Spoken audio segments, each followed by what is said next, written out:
En la última sección llegamos hasta Pérgamo, una de las 7 iglesias, y vimos cómo el compromiso, las concesiones habían entrado en la iglesia, y que ahora había gente que creía en la doctrina de los nicolaitas, mientras que antes la habían rechazado totalmente.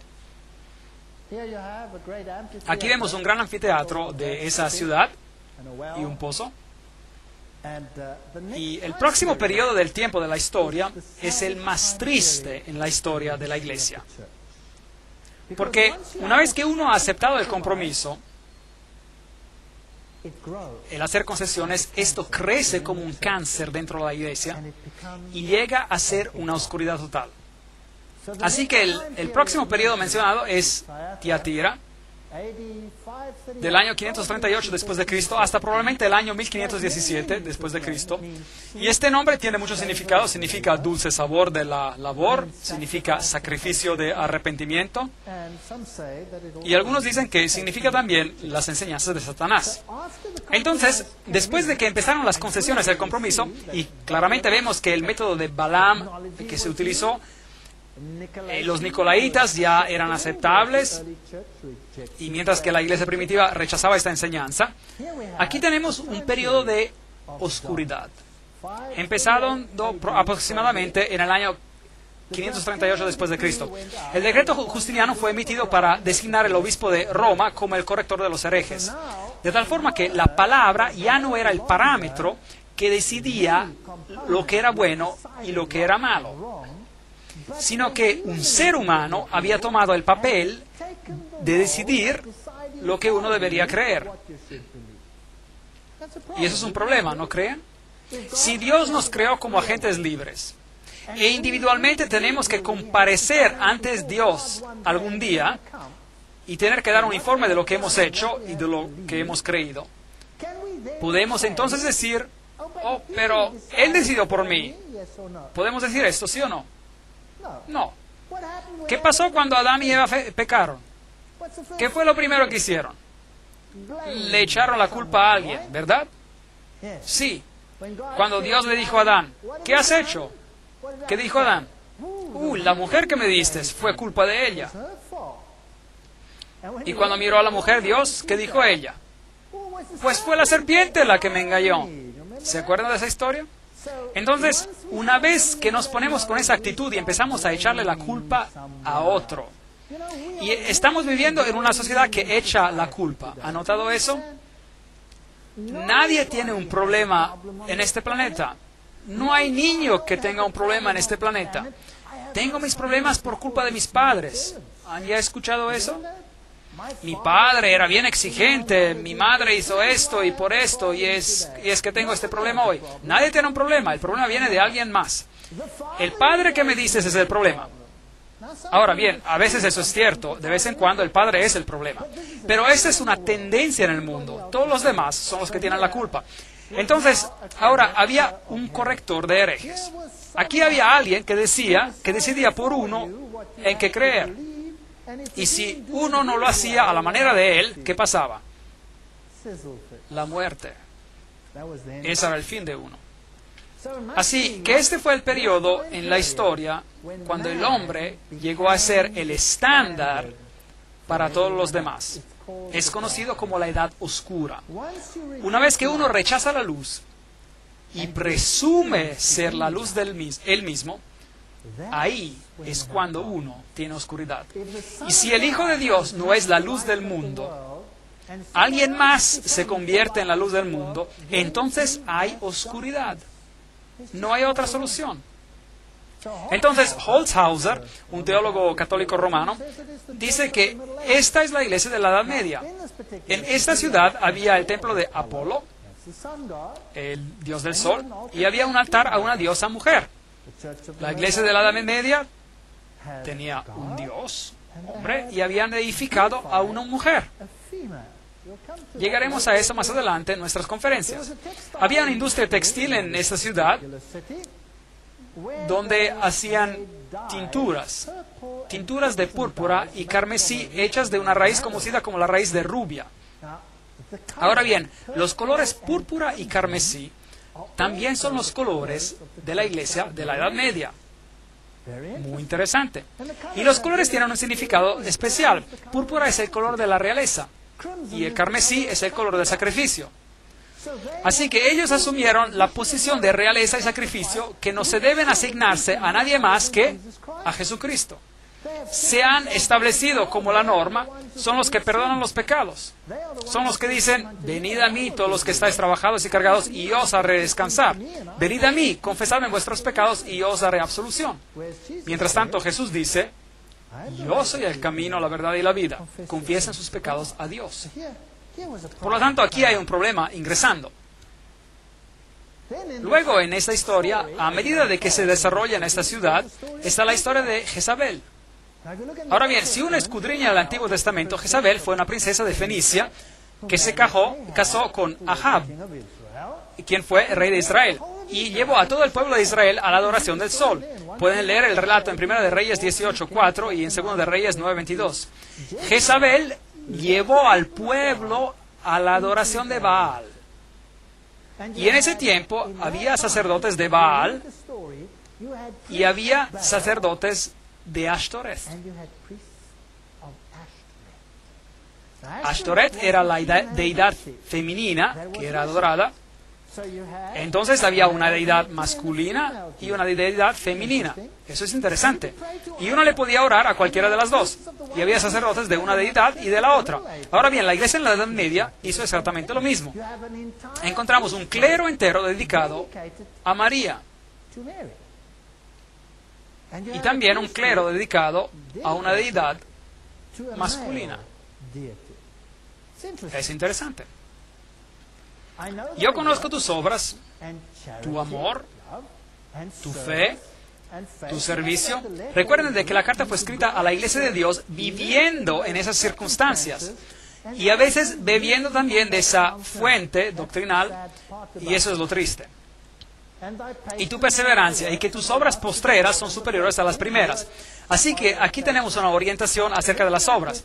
No me malinterpreten, no hay nada malo con las obras, porque la fe sin obras está muerta.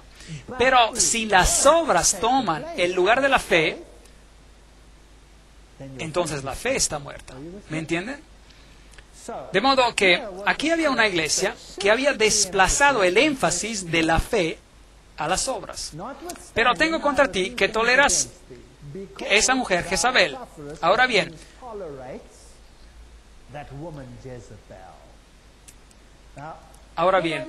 pudo haber existido una Jezabel literal allí.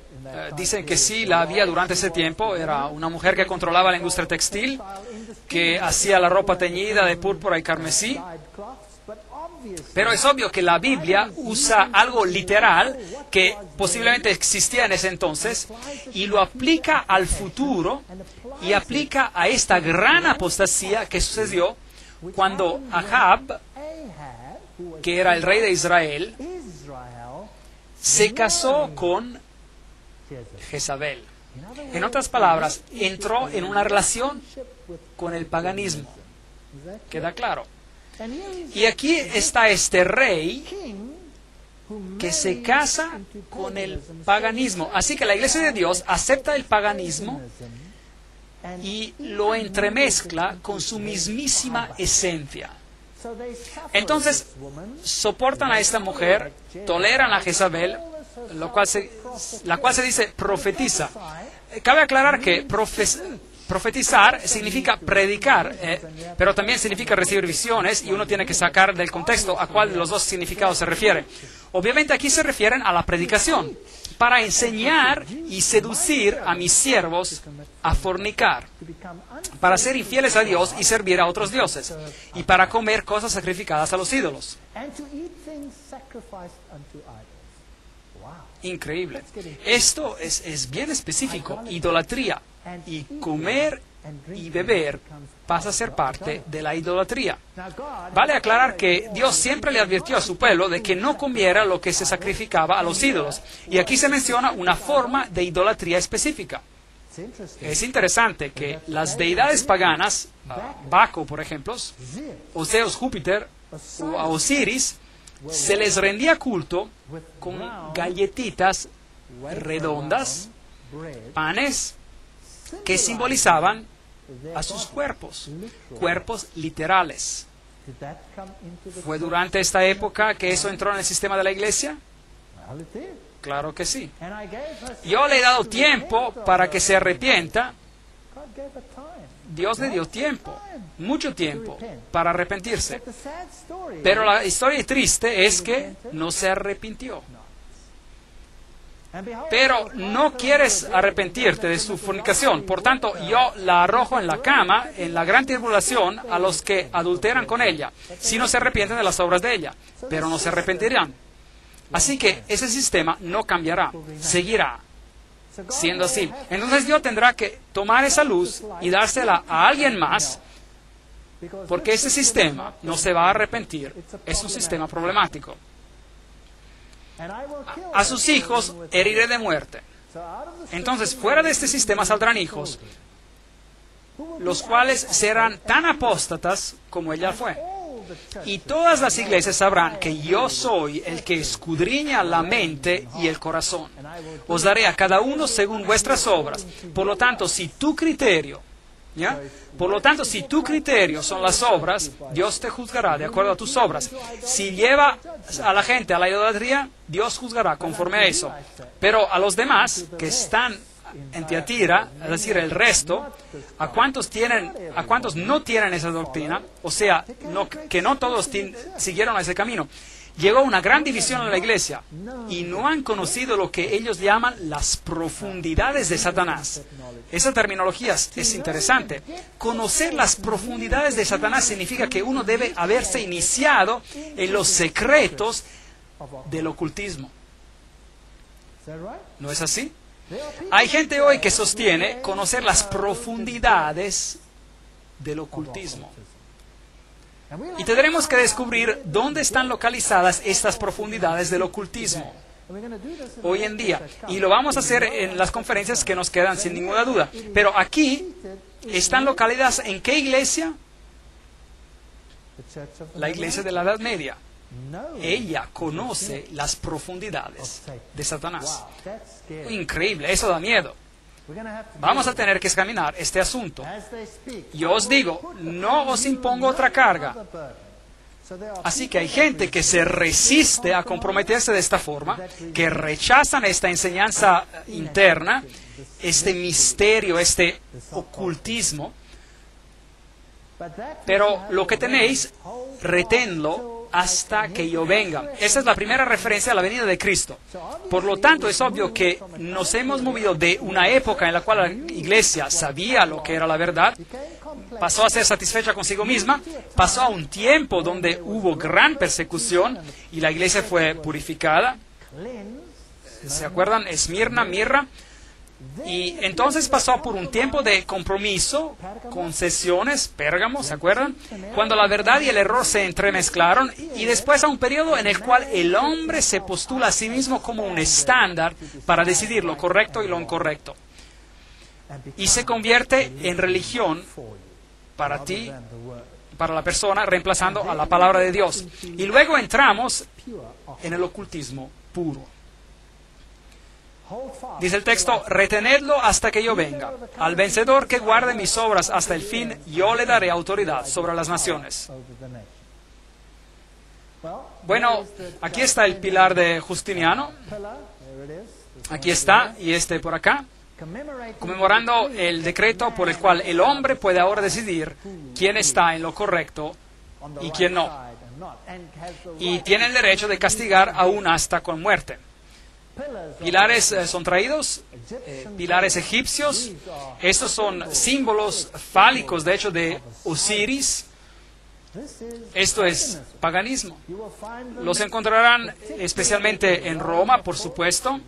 Al centro del Vaticano se encuentra un tremendo pilar de Tutmose el III,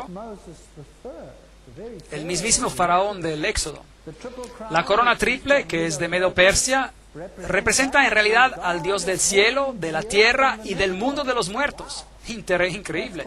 Es impresionante ser coronado con una corona que lo hace a uno rey del cielo, de la tierra y del mundo de los muertos. Eso es tomar el lugar de alguien más.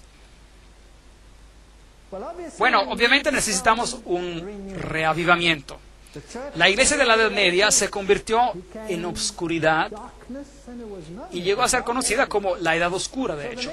Y entonces el próximo periodo es Sardis, abarcando desde el año 1517 a 1798. Significa renovación. Hablaremos más en detalle después sobre las fechas y aclararemos por qué estos periodos son importantes. Renovamiento de lo que queda. Literalmente, Sardis significa reforma. ¿No es increíble que Dios los ponga en este orden? La ciudad era impenetrable, pero fue tomada 2 veces sin resistencia. Una vez por Ciro, rey de Medo-Persia, y Antíoco, rey griego, Antíoco el Grande. Leamos acerca de este periodo de reforma.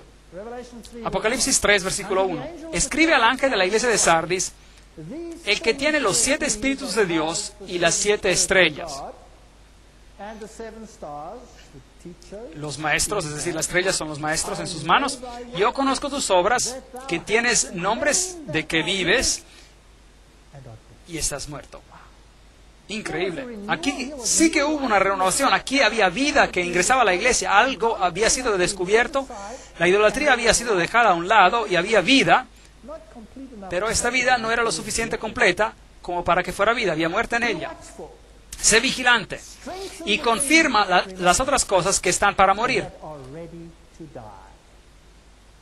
Ese es un testimonio terrible.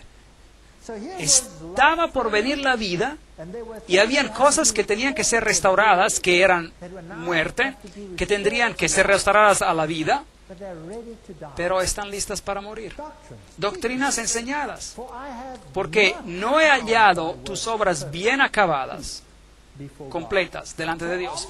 Entonces, es obvio que la Reforma, aunque le dio un nuevo aliento a la doctrina de Cristo, no produjo obras perfectas. No estaba completa. Algo hacía falta. Es muy interesante que en el Concilio de Trento, se discutió un asunto importantísimo, muy importante, y estaremos explorándolo más a fondo más adelante en las conferencias. El asunto crucial fue sola Scriptura, la Biblia y solo la Biblia como el estándar. Roma dijo no, Biblia y tradición. Y la tradición es el contexto en el cual la palabra debe de ser evaluada o interpretada. De tal manera que la tradición, el hombre, es decir, suplanta y controla los asuntos de la Biblia. Esa era la posición de Roma. Y el hombre era el que determinaba cómo debería ser leída la palabra de Dios. Así que la iglesia decide lo que es bueno y lo que es malo para uno, no la palabra de Dios. La Reforma dijo, no, es solo por sola Escritura, sola gracia, salvos por gracia y por la gracia solamente, salvos por Jesucristo. Y la palabra de Dios es el estándar por el cual vivimos. Ese fue el asunto. ¿Quién ganó en el Consejo de Trento? Buena pregunta. Roma ganó. La Reforma perdió en el Consejo de Trento. Triste. Después se lo mostraré en otra conferencia. La Reforma perdió. Vino una ruptura, sí, pero la Reforma perdió. Tuvieron la mejor oportunidad en la historia del mundo para completar la obra y ganar, pero perdieron. ¿Por qué? Porque Roma pudo comprobar que sus tradiciones sobrepasaban la palabra de Dios. La Reforma no estaba haciendo lo que predicaba. La Reforma dijo, sola Escritura, la palabra de Dios y solo la palabra. Y entonces la iglesia preguntó, ¿guardan todas las enseñanzas?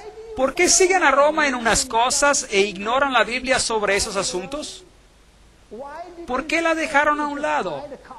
Un cardenal se levantó y dio un discurso, regresaré a eso en una próxima conferencia, y dijo, ¿por qué aceptan nuestras tradiciones sobre la palabra? Están transgrediendo sus propios preceptos. No saben lo que dicen. Son solo una rebelión. Y la Reforma perdió en este punto. no fue perfecta delante de Dios. Historia triste. Acuérdate pues de lo que has recibido y oído. Guárdalo y arrepiéntete. Pues si no velas, vendré sobre ti como un ladrón y no sabrás a qué hora vendré sobre ti. Esa también es una triste historia. Si uno rechaza la luz tarde o temprano, no podrá discernir en qué tiempo vive. Y la venida de Cristo será una sorpresa total. Pero tienes unas pocas personas en Sardis que no han manchado sus vestiduras. Entonces, no todo estaba mal con la Reforma. La Reforma fue una herramienta poderosa, solo que no terminó el trabajo. No llegó al blanco. El trabajo no se completó ante Dios. Y andará conmigo en vestiduras blancas. Me pregunto quiénes son. ¿Podrán ser Juan Hus? ¿Podrán ser Tyndale? ¿Podrán ser Wycliffe? ¿Podrán ser Martín Lutero? ¿Podrán ser todos estos grandes reformadores? Son dignos porque se mantuvieron firmes en lo que consideraban ser verdad. El vencedor será vestido de vestiduras blancas y no borraré su nombre del libro de la vida y confesaré su nombre delante de mi Padre y delante de sus ángeles. A propósito, ese es un texto interesante. Ahí no dice, escribiré su nombre en el libro de la vida.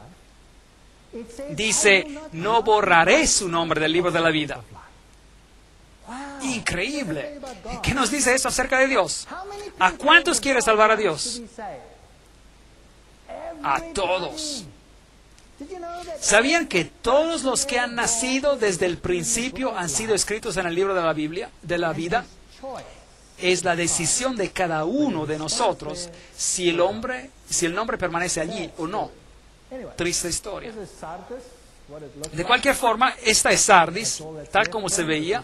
Eso es todo lo que queda para ellos. Esta es una mujer musulmana que nos acompañó en ese tour. Una historia maravillosa. Ella aceptó el cristianismo y tuvo que huir por su vida como consecuencia. Cambiando de tema, aquí está una iglesia bizantina cubierta. Ahora hay una granja allí. Esta es una vieja sinagoga que ha sido abierta y limpiada. Aquí es probablemente donde Pablo enseñó. Y quizás Pablo estuvo en esta sinagoga en Sardis. Si vemos ejemplos de la historia, esta es la ciudad de Praga. Hoy es bastante industrial, pero la ciudad antigua es bellísima, muy bella. Una de las ciudades antiguas mejor preservadas en Europa, pero muy, muy impresionante. Aquí es donde Juan Hus predicaba, y hay una estatua en su memoria enfrente de estos edificios viejos. Y aquí es una canción que ellos cantaban.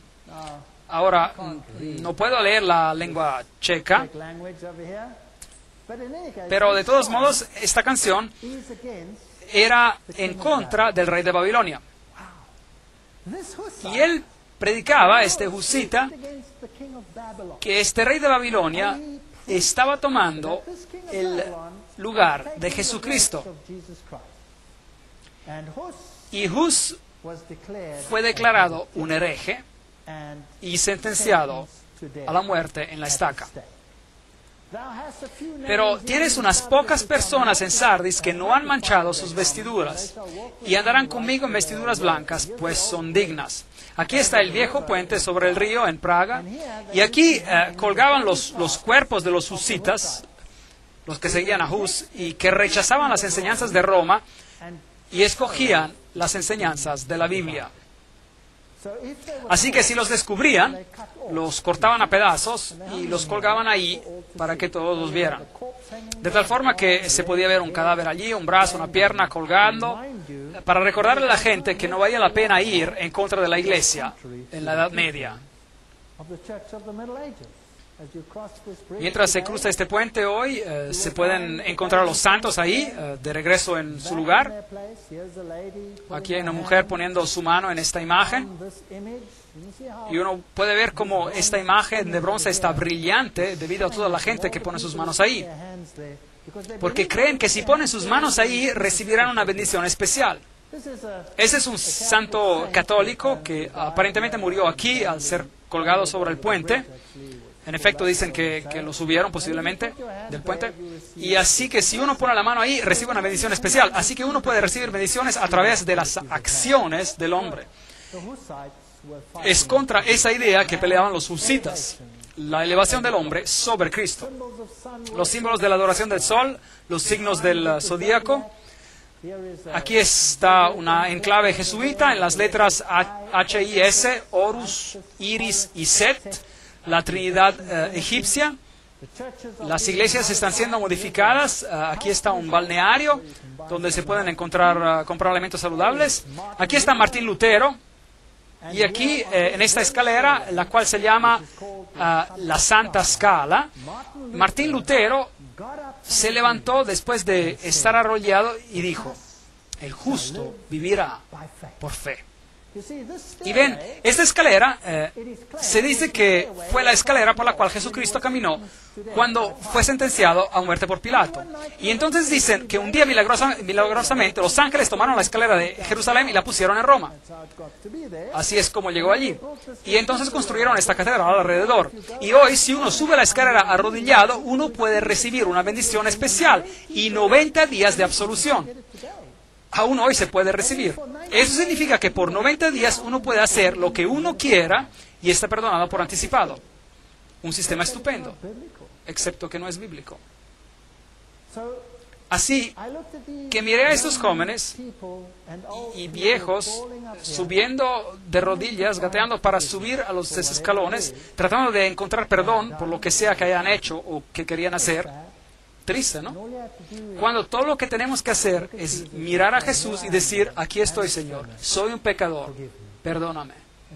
Y Jesús nos ve y dice: no te condeno, ve y no peques más. Qué manera más maravillosa de encontrar perdón. Hier stand vor Kaiser und Reich Martin Luther 1521. Aquí se presentó Martín Lutero ante el emperador y el reino. Martín Lutero. Y dijo: aquí estoy, no puedo obrar de otra manera. O es la palabra de Dios o no es la palabra de Dios. Por cierto, Martín Lutero se dio cuenta de lo que le faltaba en terminar. Pero él no lo pudo terminar solo, todo. Sus seguidores debieron haber continuado, pero no lo hicieron. Y él se mantuvo firme. Y bueno, el resto es historia. El trabajo no se completó. ¿Y entonces qué pasó? Debido a que Martín Lutero no pudo continuar la obra, otra denominación cristiana se levantó y dijo: hey, Martín, le faltó algo. Y empezaron una nueva denominación. Y siguieron al nuevo líder, que se llamaba a lo mejor Calvino, y se llamaron calvinistas. Y entonces alguien más descubrió: hey, Calvino y Martín Lutero parece que no se dieron cuenta de que la Biblia enseña algo más por acá. Y entonces tenemos a los bautistas, por ejemplo. Y entonces encuentran nueva información y los luteranos dicen: bueno, Martín no vio eso y entonces nosotros tampoco. Y los calvinistas dicen: bueno, nosotros no vimos eso tampoco, así que no vamos a seguir esa ruta. Y entonces tenemos a Wycliffe que dijo: aquí hay algo bueno que hemos descubierto en la Biblia. Como protestantes, hagamos esto. No, mejor háganlo ustedes solos. Formen su propia denominación. Y entonces, ¿qué pasó? Tenemos todas estas denominaciones, cada una con sus doctrinas que están basadas en la Biblia, pero cada una alegando tener algo diferente de las demás que las mantienen separadas. ¿Tenemos la misma Biblia, sí o no? ¿Tenemos las mismas verdades si tenemos la misma Biblia, sí o no? Entonces, ¿por qué tantas denominaciones? ¿No podemos averiguar cuál es la verdad y hacerla? Bueno, y entonces viene Filadelfia, del año 1798 al año 1844. Filadelfia significa amor de la hermandad. Atalo el segundo la construyó porque amaba a su hermano Eumenes, y era la entrada a las montañas, era una puerta abierta. Pues esta es una época interesante porque después de la reforma que había terminado, Ahí es cuando empezó la misión mundial. Carey se fue a India en el 1793, Morrison se fue a China en 1807, Moffat a África en 1817, la Sociedad Bíblica Británica comenzó en 1804, la Sociedad Bíblica Americana comenzó en 1816, la palabra se esparció por el mundo. Escribe al ángel de la iglesia de Filadelfia, amor de hermandad. Esto dice el santo, el verdadero, el que tiene la llave de David, el que abre y ninguno cierra, y cierra y ninguno abre. Este es un concepto interesante, el abrir y el cerrar. Algo se está abriendo y algo se está cerrando. Y es así que Dios abre el camino a la misión mundial y el mensaje se esparce. Pero también hay algo que se está abriendo y cerrando. Había portones o puertas, si prefieren, entre los compartimentos del santuario. Y cuando entramos al próximo periodo, encontraremos que ya no estamos en el lugar santo, sino en el lugar santísimo. Entonces el ministerio de Jesús debió haber emigrado del lugar santo al santísimo. Pero ese es un concepto con el cual no trataremos en detalle ahora. Yo conozco tus obras, por eso he puesto delante de ti una puerta abierta, la cual nadie puede cerrar. Pues aunque tienes poca fuerza, un grupo pequeño de creyentes, has guardado mi palabra y no has negado mi nombre. Aquí no hay reproche. Un grupo pequeño decide de que seguirán a Cristo en todo, toda la verdad. ¿Qué pasó durante este tiempo, periodo de tiempo? De la sinagoga de Satanás. Así que hay la iglesia de Satanás en el mundo, de los que dicen ser judíos y no lo son, sino que mienten. Te daré algunos, y yo haré que vengan y se prostren a tus pies reconociendo que yo te he amado. Así que hay un grupo que encuentra la verdad y algo que está siendo restaurado. Por cuanto has guardado la palabra de mi paciencia. De regreso a la palabra de Dios. Obviamente hay algo que se está haciendo de manera diferente. Yo también te guardaré de la hora de la prueba. Entonces no estarán aquí justo al final, de manera que es un periodo justo antes de los últimos grupos sobre la tierra, que ha de venir sobre el mundo entero para probar a los que habitan sobre la tierra. Vengo pronto. ¿Qué le dijo a la iglesia anterior? Hasta que yo venga. Y ahora vengo pronto. ¿Se dan cuenta de que el tiempo es ya más corto? Obviamente nos hemos movido en la historia de un tiempo cuando Él va a venir, a un periodo de la historia cuando Él va a venir muy pronto. Esto es antes de los últimos eventos. Antes de los últimos eventos. Pero este grupo no tendrá parte en los últimos eventos porque serán guardados de la hora de prueba. Retén lo que tienes para que ninguno tome tu corona. Apocalipsis 3, 9 a 11. ¿Qué pasó en la historia? Bueno, si uno va a Filadelfia, encontrará unas cuantas ruinas de algunas iglesias bizantinas de la Edad Media. Y esta anciana tiene una connotación interesante para mí. Me enseñó una lección muy interesante. Le dio un abrazo y un beso a una mujer que estaba muy triste porque estaba siendo marginalizada por los demás. Y la señora me dio una mirada de reprimienda. Y voy a acordar esa mirada porque me enseñó algo. Me enseñó que uno debe respetar a la gente más por el valor de lo que son que por el valor de lo que hacen. Pero esa es una historia diferente y es para otra ocasión. Al vencedor yo lo haré columna en el templo de mi Dios. Tremendo, ser parte de los salvos. Y nunca más saldrá de allí. Vida eterna. Escribiré sobre él el nombre de mi Dios. El carácter de Dios estará en él. El nombre y el nombre de la ciudad de mi Dios. El carácter de mi pueblo. Que es la nueva Jerusalén, la cual desciende del cielo. Noten que no es una ciudad con mal alcantarillo aquí en la tierra. No, es una ciudad que desciende del cielo. Con mi Dios y mi nombre nuevo le escribiré. Apocalipsis 3, 12. Esas son grandes promesas para esta iglesia, Filadelfia. Una temporada de renovación de Filadelfia, cuando las enseñanzas de la Biblia eran tomadas en su totalidad de nuevo y combinadas con una enseñanza siguiendo todo lo que está en la Biblia. La Biblia también se esparció a todo el mundo con Satanás tratando de confundir el asunto y el pueblo de Dios supuestamente allí para representar la justicia y la verdad. Y luego viene la última iglesia, la Odisea. Y si tomamos la profecía de Daniel, donde se termina la profecía de los 2300 días, y con esta fecha muy interesante, el año 1844, vamos a tener toda una conferencia al respecto, así que no vamos a tratar de ese tema por ahora, sería demasiado complicado. La Odisea significa nación del juicio, eso quiere decir que es la última, el cumplimiento histórico del Yom Kippur. Cristo está en el lugar santísimo ahora, porque ya no estamos hablando de candelabros, ni de panes, ni altares, de incienso, estamos hablando del Arca del Pacto. Entonces, Jesús se ha movido a la siguiente fase, el Yom Kippur, la hora de juicio. Muy interesante. Ahora, la ciudad, Antíoco, la construyó y la nombró en honor de su esposa, la Odisea. Se llamaba Laodice y era un balneario, la ciudad. Ellos tenían ungüentos para los ojos que fabricaban, uno muy famoso llamado colirio.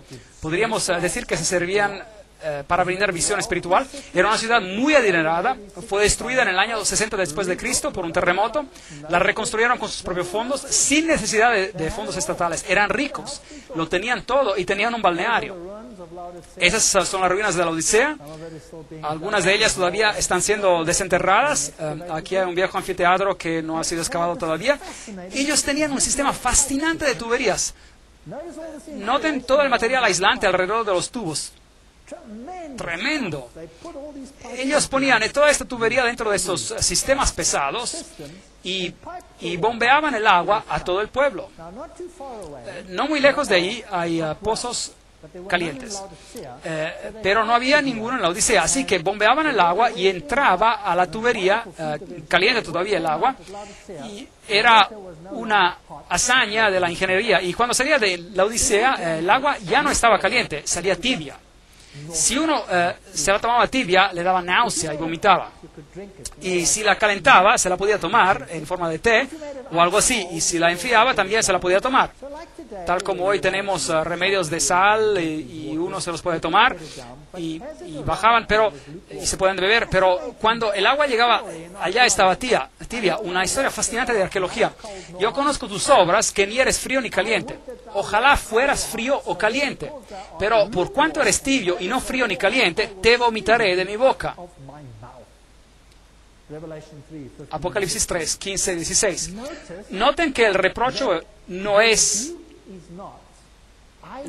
vendré y tomaré tu candelabro y se lo daré a alguien más. El reproche es te vomitaré de mi boca. Solo se vomita, así que esta iglesia es la última iglesia. Ya no va a haber un candelabro que se pasa, ya es simplemente una iglesia que se vomita o se escupido, por así decir. La iglesia será zarandeada y aquellos que no se ajustan serán lanzados afuera. Así que esta iglesia será zarandeada y aquellos que no se ajustan serán lanzados afuera. Entonces, ¿es una iglesia perfecta, sí o no? No, está muy mal, patética. Noten que es tibia y que no hay elogio, solo un reproche. No hay ningún tipo de elogio. Es la única iglesia donde no hay elogios. Nada. No muy lejos queda Gideópolis, donde hay unas termales muy calientes, pero en la Odisea el agua era tibia. Hoy hay muchos balnearios con esos hermosos depósitos de carbonato de calcio y todos esos pequeños pozos calientes por todas partes. Es un lugar hermoso. Todavía preparan comida saludable ahí, anfiteatros aquí como este. Y creo que este camello necesita un dentista, pero bueno. Porque tú dices, yo soy rico, me he enriquecido y de nada tengo necesidad, pero no sabes que eres desaventurado, miserable, pobre, ciego y estás desnudo. Increíble. Esta iglesia está en problemas. Aquí hay un niñito recogiendo Geberet. Es una hierba que se utiliza en la industria de la salud para calmar el dolor. Es como un anestésico y hoy esta área es conocida por sus hierbas medicinales, hasta hoy en día. Es que hay un mensaje de salud asociado con la Odisea, algo para el cuerpo físico también. Pero desafortunadamente, la Odisea, ellos son ricos. Pero bueno, Dios está interesado, Él está hablando acá de riquezas literales, ¿sí o no? No. Entonces, ¿son ricos en qué? Sí, correcto, en conocimiento. Tienen conocimiento bíblico. Tienen conocimiento bíblico. Como pueden ver, la Reforma no había completado la tarea. La Reforma se fragmentó porque dejaron el trabajo inconcluso. Y luego vino el turno de Filadelfia y se llevó a cabo una consolidación y la palabra fue de nuevo revelada por completo. En todos por completo. Y la Odisea heredó el conocimiento. Aquí estaba. Tenían el conocimiento. ¿Y qué le hicieron? ¿Y qué hicieron con él? Sentarse sobre el mismo. ¿Y qué hacen? Se enriquecen y se llenan de cosas y no tienen necesidad de nada. Empiezan a fingir ser iglesia. La iglesia debería ser la luz del mundo, pero esta gente finge ser iglesia. Y no saben que son despreciables, miserables y pobres, espiritualmente pobres y ciegos, que no tienen discernimiento y están desnudos, desprovistos de Cristo. Es que la fe sin obras es muerta, mientras que las obras no nos ayudan a ganar puntos porque somos salvos por la gracia y solo por gracia. Y si no compartimos lo que sabemos, entonces tenemos un problema. Y si uno es rico y cree que tiene la verdad, entonces, ¿por qué compartirla con alguien más? Lo puede hacer sentir a uno incómodo. Y hay gente que cree que tiene la verdad y que la verdad lo salvará. Bueno, los judíos también creían en eso y tenían la verdad. Pero rechazaron al Mesías y lo clavaron en la cruz. ¿No lo hicieron? Por lo tanto, tener la verdad no nos salva. Tener a Jesucristo nos salva. Y si uno tiene a Cristo, entonces irá y no condenará a aquellos que no conocen la verdad. Uno irá afuera, hacia el mundo, amará a aquellos que no conocen la verdad y tratará de llevarlos a la verdad, porque Jesús murió por ti y por mí mientras todavía éramos pecadores, ¿correcto? Y esa es la manera que va a ser. Y déjeme decirle algo, nadie, y voy a decirlo de manera muy firme, nadie se salva por tener el entendimiento correcto de cualquier doctrina. ¿Comprenden eso? Si tú tienes el conocimiento perfecto de cómo ser salvo, ¿eso te va a salvar? No. Si simplemente gozas de ese conocimiento y lo tienes y te sientes rico y enriquecido, eso no te va a salvar. Aplicar ese conocimiento al corazón y hacer que Jesús sea el centro, el alfa y el omega de tu vida, ese sí es conocimiento que salva, junto a tus obras. Pero sentarse sobre ese conocimiento no te salvará. Si estás enriquecido y de nada tienes necesidad, ahora bien, uno llega a ser tan rico y enriquecido y se pone a discutir sobre esto y aquello y dice, yo tengo entendimiento perfecto sobre esta doctrina y por eso tengo razón y tú no, y tú estás perdido y yo salvo. Esta iglesia está tan llena de conocimiento que tiene tiempo para debatir el asunto, dándole vueltas y vueltas como con un perro que se persigue su misma cola y no llega a ningún lado. Esta iglesia es desaventurada y miserable. Así que si están buscando la iglesia perfecta de los últimos tiempos, no la encontrarán. Tienen que buscar una que es miserable, pobre, ciega y desventurada. Entonces quizás la van a encontrar. ¿Cómo es posible? Por tanto, yo te aconsejo de que compres de mí oro refinado en el fuego para que seas rico y vestiduras blancas para vestirte. Entonces, ¿cómo nos enriquecemos? ¿Y cómo obtenemos los mantos de justicia? ¿Y cómo cubrimos la vergüenza de nuestra desnudez? ¿Y cómo obtenemos discernimiento espiritual y ungüento para los ojos para poder ver? Yo reprendo y castigo a todos los que amo. Sé pues celoso y arrepiéntete. Es decir, que si queremos hacer lo que es correcto, Dios nos pondrá en el fuego de la aflicción. Entonces, tengo malas noticias. Cualquiera que encuentre esa verdad, la verdad está con temperatura bien caliente. Y tendrá que cuidarse bien y comer a lo mejor mucha hierba geberit, como dice así. Aquí hay un llamado a la puerta y aquí hay un hermoso campo listo para la cosecha. Yo tomé esta foto arrodillado, mirando al otro lado. Yo estoy a la puerta y llamo. Si alguno oye mi voz y abre la puerta, entraré a él. Dios no fuerza a nadie. Y cenaré con él y él conmigo. Al vencedor, hay que vencer primero, le concederé que se siente conmigo en mi trono, así como yo he vencido y me he sentado con mi Padre en su trono. Apocalipsis 3, 20, 21. Esa es la historia de la iglesia. Finalmente, tengo que decirles que hay gente sobre esta tierra que tiene un conocimiento de la verdad, pero no se destacan por esparcirla.